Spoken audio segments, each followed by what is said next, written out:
एक बार विष्णु जी गरुड़ में सवार होके गए थे शिव जी के दर्शन के लिए कैलाश पर्वत में। वहां जाके शिव जी के दर्शन के लिए विष्णु जी अंदर चले गए, लेकिन गरुड़ बाहर ही खड़े रहे।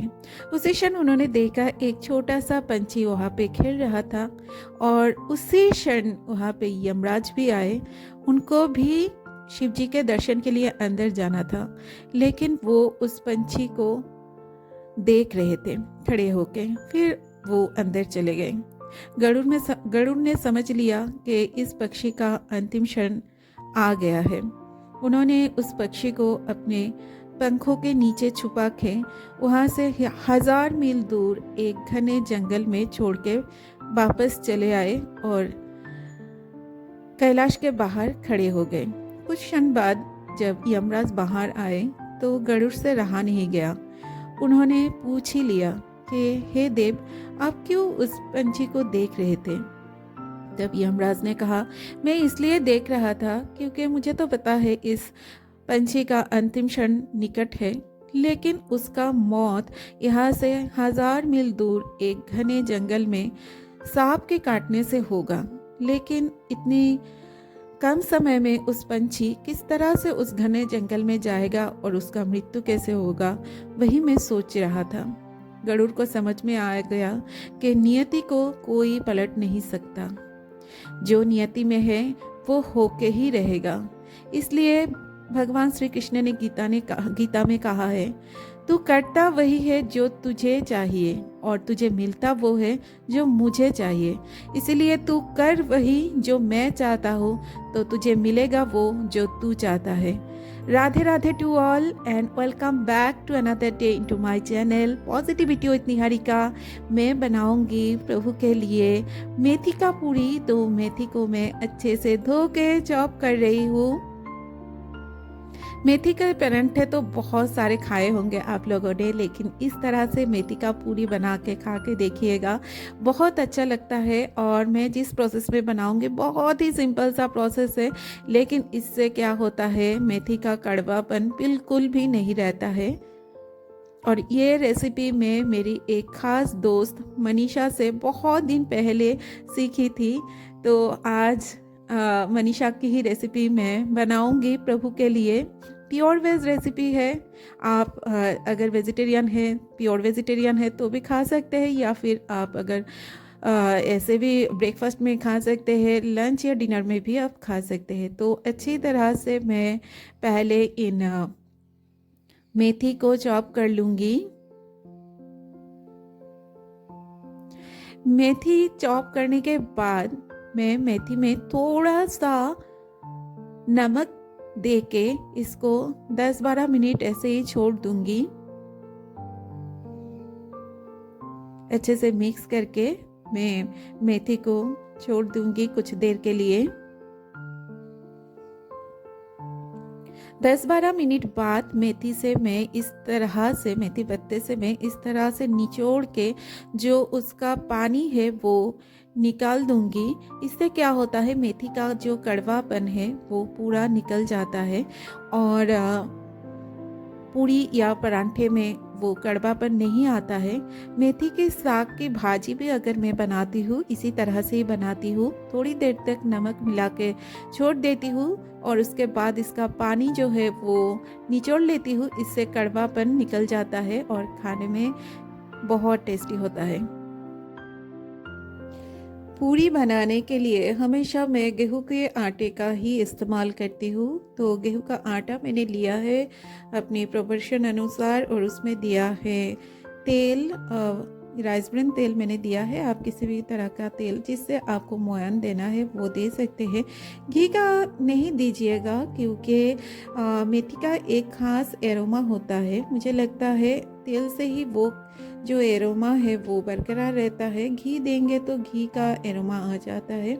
अच्छे से मिक्स करूँगी। दिया है थोड़ा सा नमक और साथ में अनियन सीड यानी कलौंजी, और इसे अच्छे से मिक्स कर लेना है। जिस तरह से हम पूरी के लिए आटा लगाते हैं उसी तरह से ही लगाना है। बस इस पे मेथी का पत्ता है और कुछ नहीं।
आटा जो है उसको थोड़ा रेस्टिंग मोड पे मैंने रखा है ढक के, इसलिए मैं उसी दौरान एक सिंपल सा गोभी आलू की सब्जी बना रही हूँ पूरी के साथ सर्व करने के लिए, मेथी पूरी के साथ सर्व करने के लिए।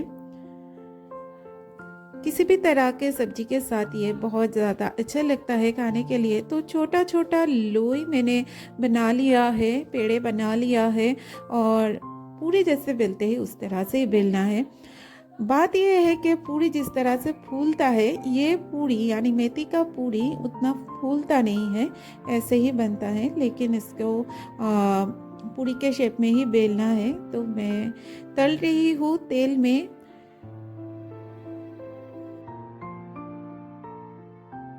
जो लोग कड़वेपन के वजह से मेथी के पूरी या परांठा नहीं खाते हैं, इस तरह से बनाइएगा, कड़वा बिल्कुल भी नहीं लगेगा। और अगर आप चाहे तो इसमें थोड़ा सा अजवाइन भी दे सकते हैं जब आटा गूंदने के टाइम पे। मेरे बेटे को अजवाइन बिल्कुल भी पसंद नहीं है, तो मैं अजवाइन स्किप कर रही हूँ, क्योंकि मुंह में आता है तो उसको बिल्कुल भी पसंद नहीं है अजवाइन।